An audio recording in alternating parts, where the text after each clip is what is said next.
వంశీ విభూషితకరాన్నవనీరదాభాత్ పీతాంబరాదరుణబింబఫలాదరోష్టాత్ పూర్ణేందు సుందరముఖాదరవిందనేత్రాత్ కృష్ణాత్ పరం కిమపి తత్వమహం న జానే.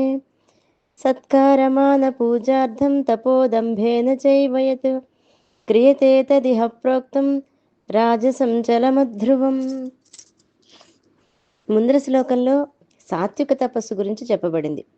అంటే ఎవరైతే భగవంతుడు చెప్పినటువంటి 3 సద్గుణాలను కలిగి ఉంటారో, ఆ సద్గుణములతోటి తపస్సు చేస్తారో అది సాత్విక తపస్సు.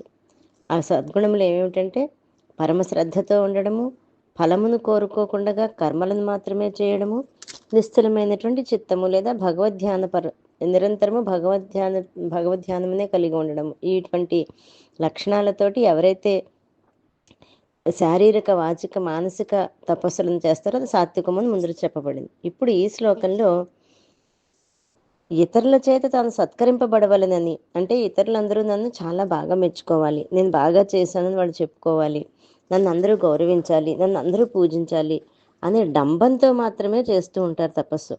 అటువంటి అస్థిరమైన, అనిశ్చితమైనటువంటి ఫలము లేక చపలమైనటువంటి ఈ తపస్సు రాజసిక తపస్సు అని చెప్పబడుతుంది. అంటే కొంతమంది తమ తపస్సును చూసి ఇతరులు మమ్మల్ని సత్కరిస్తారు అనేటువంటి భావంతో తపస్సు చేస్తుంటారు. అంటే అబ్బాయి ఎంత బాగా తపస్సు చేస్తున్నారు, ఎంత బాగా పూజలు చేస్తున్నారు, ఎంత గొప్ప గొప్ప కార్యాలు చేస్తున్నారు అని వాళ్ళందరూ అనుకోవాలి అని వాళ్ళ మెప్పు కోసం చేస్తూ ఉంటారు. అది సదుద్దేశంతోనూ హృదయపూర్వకంగానూ స్థిరమై ఉండదు. దాని ఫలితం కూడా అదే విధంగా చపలంగా, అనిశ్చితంగా ఉంటుంది. కనుక విజ్ఞులు దాన్ని అనుసరించరు. కనుక రాజతపస్సు, ఇటువంటి రాజసమైన తపస్సు ఎలా ఉంటుంది అంటే సత్కారమాన పూజాదుల కోసమే డంబంతో చేయబడేది రాజస తపస్సు. అది ఎటువంటి ఫలితాన్ని ఇస్తుంది, ఎటువంటి స్వరూపం కలిగి ఉంటుంది అంటే అస్థిరమై అనిశ్చితమైనటువంటి ఫలితాన్ని కలిగి ఉంటుంది.